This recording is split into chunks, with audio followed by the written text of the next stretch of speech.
আলাইকুম, স্বাগত জানাচ্ছি আরটিভির মধ্যাহ্নের সংবাদে। আপনাদের সঙ্গে আছি আমি মাহবুবা জানিদানা।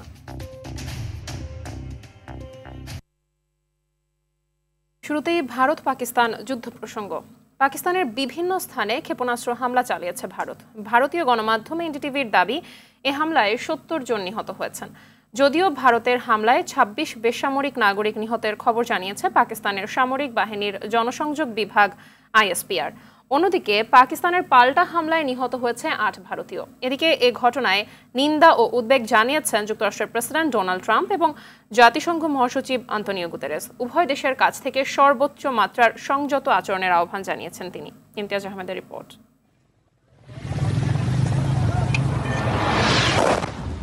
মঙ্গলবার মধ্যরাতে পাকিস্তানের একাধিক স্থানে মিসাইল ছোড়ে ভারত। গভীর রাতে ভারতের আকাশসীমা থেকে পাকিস্তানের ভাওয়ালপুর, কোটলি, মুজাফফরাবাদে ছোড়া ক্ষেপণাস্ত্রে বিস্ফোরণের ঘটনা ঘটে।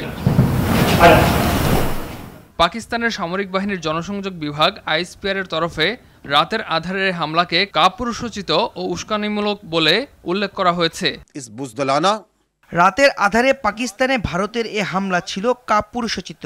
আমরা সম্পূর্ণ প্রস্তুত। সঠিক সময় ও স্থানে এর যথাযথ জবাব দেয়া হবে।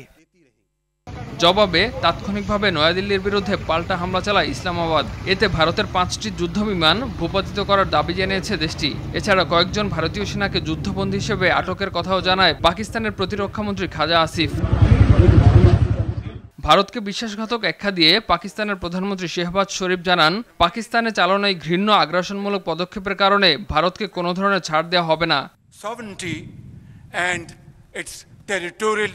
এদিকে পাকিস্তানের ভূখণ্ডে মধ্যরাতে ভারতের এমন সশস্ত্র হামলাকে লজ্জাজনক আখ্যা দিয়েছেন মার্কিন প্রেসিডেন্ট ডোনাল্ড ট্রাম্প। এটা লজ্জাজনক। আমরা এইমাত্র এই ঘটনা সম্পর্কে শুনেছি। উভয় পক্ষই বহু বছর ধরে লড়াই করে আসছে। তবে আমার আশা এটি খুব দ্রুত শেষ হবে। পাকিস্তানে ভারতের ক্ষেপণাস্ত্র হামলার পর এক বিবৃতিতে জাতিসংঘ মহাসচিবের মুখপাত্র স্টিফেন ডুজারিক জানান, নিয়ন্ত্রণ রেখা ও আন্তর্জাতিক সীমান্ত জুড়ে ভারতের সামরিক অভিযানে মহাসচিব গভীরভাবে উদ্বিগ্ন। উভয় দেশকে সর্বোচ্চ সামরিক সংযম দেখানোর আহ্বান জানিয়েছেন মহাসচিব Antonio Guterres. Imtiaz Ahmed, RTV. এদিকে ভারত ও পাকিস্তানের চলমান উত্তেজনার মধ্যে বাতিল করা হয়েছে দুই দেশের বহু ফ্লাইট। পাকিস্তানে ভারতের হামলার পর 48 ঘন্টার জন্য দেশটির আকাশসীমা সাময়িকভাবে বন্ধ ঘোষণা করা হয়েছে। এ প্রেক্ষিতে পাকিস্তানগামী সব ফ্লাইট সাময়িকভাবে স্থগিত করেছে কাতার এয়ারওয়েজ। অন্যদিকে পাকিস্তানের পাল্টা হামলার আশঙ্কায় ভারতীয় কাশ্মীরে বন্ধ ঘোষণা করা হচ্ছে সব স্কুল কলেজ। আর এর মধ্যে পাকিস্তানের দাবি, সীমান্তে সাদা পতাকা উড়িয়েছে ভারতীয় সেনাবাহিনী।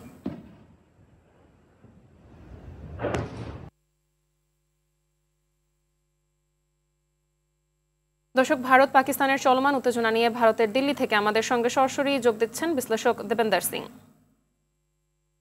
Devender, tensions between India and Pakistan have escalated to the point of open conflict. What direction is the situation heading now, and what could happen next? And what is the latest update on the ground? As you and all of us know, that on the 22nd of April, the Lashkar-e-Taiba, the militant group, is killed 25 Indian tourists and 1 Nepali citizen in the place called Kashmir we have. So the family were threatened and told to convey the message of that barbarism, since the tourism was against flourishing in J&K, and hence the main aim to attack was to damage that. So now, in the early morning today, the Indian Air Force strike in the Pakistan 9 states and across the LOC and Pakistan occupied Kashmir, and they destroyed the launch pad of the terrorists in the early morning today.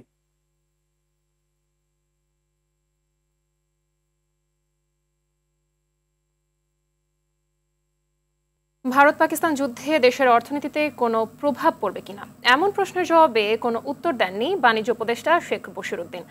সকালে রাজধানীর শিশু হাসপাতালে বিশ্ব thalassaemia দিবস উপলক্ষে আয়োজিত অনুষ্ঠান শেষে এক প্রশ্নের জবাবে তিনি একথা বলেন। এর আগে উপদেষ্টা জানান, আগামী 10 বছরের মধ্যে দেশে থ্যালাসেমিয়া শূন্যের কোঠায় নিয়ে আসার চেষ্টা করা হচ্ছে। সচেতনতার মাধ্যমে এই রোগ থেকে মুক্তির পাশাপাশি বছরে দেশে 2 কোটি টাকা সাশ্রয় হবে বলেও জানান বাণিজ্য উপদেষ্টা। প্রতি মুহূর্তে আসু বলে যাব শুধু ডে উপলক্ষে না টার্মিনেশন ইজ এফেক্টেড আমি এখনো ভালো করে জানি না I have no comment on this I have no comment on this আমরা আসলে এই প্রসঙ্গের মধ্যে থাকলে এটা সবচেয়ে ভালো হয় আমি নিজেও জিনিসটা সম্বন্ধে এখনো সম্যক অবহিত নয় সো আমি যখন এটা যেন অবহিত হব তখন আপনারা প্রশ্ন করেন তখন আমরা জানাবো 2016 সালে রাজধানীর কল্যাণপুরের জাহাজ বাড়িতে জঙ্গি নাটক সাজিয়ে 9 জনকে হত্যার অভিযোগে সাবেক 3 পুলিশ কর্মকর্তাকে আন্তর্জাতিক অপরাধ ট্রাইব্যুনালে হাজির করা হয়েছে। সকালে সাবেক আইজিপি একেএম শহীদুল হক, সাবেক ডিএমপি কমিশনার আসাদুজ্জামান মিয়া ও মিরপুর জোনের সাবেক ডিসি জসিমউদ্দিন মোল্লাকে আন্তর্জাতিক অপরাধ ট্রাইব্যুনালে হাজির করা হয়। বিচারপতি গোলাম মর্তুজা মজুমদারের নেতৃত্বাধীন ট্রাইব্যুনালে এ মামলার শুনানি হবে। এর আগে 9 এপ্রিল তাদের ট্রাইব্যুনালে হাজির করা হয়েছিল। সেদিন প্রসিকিউশনের আবেদনের প্রেক্ষিতে অভিযুক্ত এই 3 পুলিশ কর্মকর্তাকে তদন্ত সংস্থার সেইফোমে জিজ্ঞাসাবাদের অনুমতি দেয় আন্তর্জাতিক অপরাধ ট্রাইব্যুনাল। এছাড়া তাদের বিরুদ্ধে জুলাই হত্যাকাণ্ডে রামপুরায় এক যুবককে গুলি করে হত্যা এবং গাবতলী এলাকায় গণহত্যার ঘটনাও মামলা হয়েছে।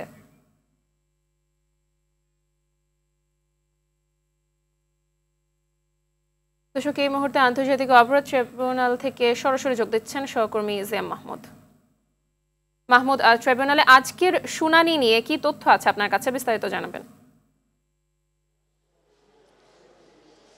মাহমুদ, 2016 সালে রাজধানীর কল্যাণপুরের জাহাজ বাড়িতে জঙ্গি নাটক সাজিয়ে 9 তরুণকে হত্যার ঘটনায় করা মামলায় সাবেক আইজিপি একেএম শহীদুল হক সহ 3 পুলিশ কর্মকর্তাকে কিন্তু আজকে এই ট্রাইব্যুনালে হাজির করা হয়েছে। সকাল 10টায় তাদেরকে প্রিজন ভ্যানে করে হাজির করা হয় এবং এটি আসলে তৃতীয় দফায় তাদেরকে ট্রাইব্যুনালে হাজির করা হলো। এর আগে দুবার তাদেরকে এই ট্রাইব্যুনালে হাজির করা হয়েছিল। বিচারপতি গোলাম মর্তুজা মজুমদারের নেতৃত্বাধীন ট্রাইব্যুনালে আজ 12টায় তাদের শুনানি শুরু হবে এবং টাইম অনুযায়ী শুনানি শুরু হয়ে গিয়েছে এবং এর আগেও কিন্তু তাদেরকে ট্রাইব্যুনালে হাজির করে জিজ্ঞাসাবাদ করা হয়েছিল এবং আজকেও তাদেরকে হাজির করা হলো। এছাড়াও কিন্তু তাদের বিরুদ্ধে জুলাই গণ অভ্যুত্থানে গণহত্যার দায়েও কিন্তু আরও মামলা রয়েছে। এর মধ্যে রামপুরায় এক যুবককে গুলি করে হত্যার ঘটনায় তাদের বিরুদ্ধে মামলা রয়েছে এবং গাবতলীতে গণহত্যার মামলাও কিন্তু তাদের বিরুদ্ধে রয়েছে এবং শুনানি 12টায় শুরু হয়েছে এবং শুনানির পরে আনুষ্ঠানিকভাবে কিন্তু শুনানির সর্বশেষ আপডেট জানাবে এবং এর মধ্যেও আমরা আসলে তথ্য জানাতে পারবো। তবে 12টা থেকে যে শুনানি শুরু হবে সেটা আগেই জানিয়ে দেওয়া হয়েছিল এবং সেই প্রেক্ষিতেই কিন্তু 12টায় তাদেরকে উঠানো হয়েছে, আমরা এমন চিত্র কিন্তু দেখেছি। তো এই শুনানির আসলে শুরু হলো মাত্র, আমরা এর যে আপডেটগুলো আমরা নিতে থাকবো এবং আপনাকে আমরা জানাতে পারবো। তো এই ছিল ট্রাইব্যুনাল থেকে এই মুহূর্তের সর্বশেষ আপডেট। মাহবুবা, ধন্যবাদ আপনাকে। মেহেরপুরে সড়ক দুর্ঘটনায় 3 জন নিহত হয়েছেন। পুলিশ জানায়, গেল রাতে গাংনী হাসপাতাল থেকে রোগী নিয়ে কুষ্টিয়া যাওয়ার পথে শুকুরকান্দি এলাকায় যাত্রীবাহী মাইক্রোবাস ও ট্রাকের সংঘর্ষ হয়। এতে ঘটনাস্থলেই 3 জন নিহত হয়। নিহতরা হলেন মাইক্রোবাসের চালক গাংনীর জামাল উদ্দিন, শাহিন হোসেন ও তার ফুফু লালবুড়ি। এ সময় আহত 4 জনকে কুষ্টিয়া মেডিকেল কলেজ হাসপাতালে ভর্তি করা হয়েছে।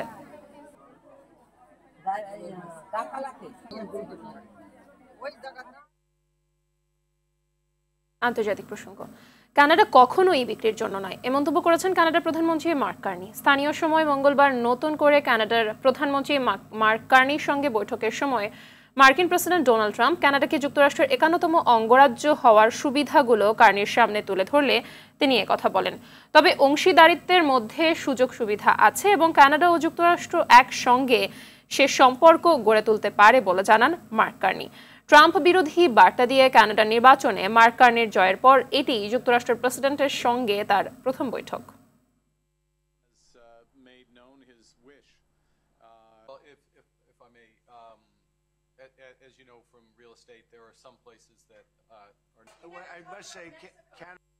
আবারও দেশের খবর, বিএনপি চেয়ারপারসন ও সাবেক প্রধানমন্ত্রী বেগম খালেদা জিয়া বিশ্রাম নিচ্ছেন গুলশানের নিজ বাসা ফিরোজায়। গতকাল সকালে 2 পুত্রবধূকে নিয়ে তিনি লন্ডনে চিকিৎসা শেষে ঢাকায় পৌঁছান।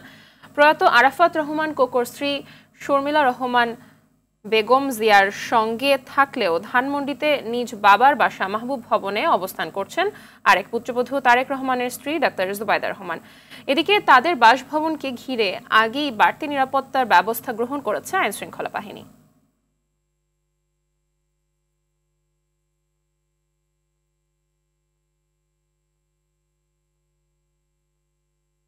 মধ্যাহ্নের সংবাদ এ পর্যন্তই। দুপুরের সংবাদ 2:45 দেখার আমন্ত্রণ রইল। ধন্যবাদ সবাইকে।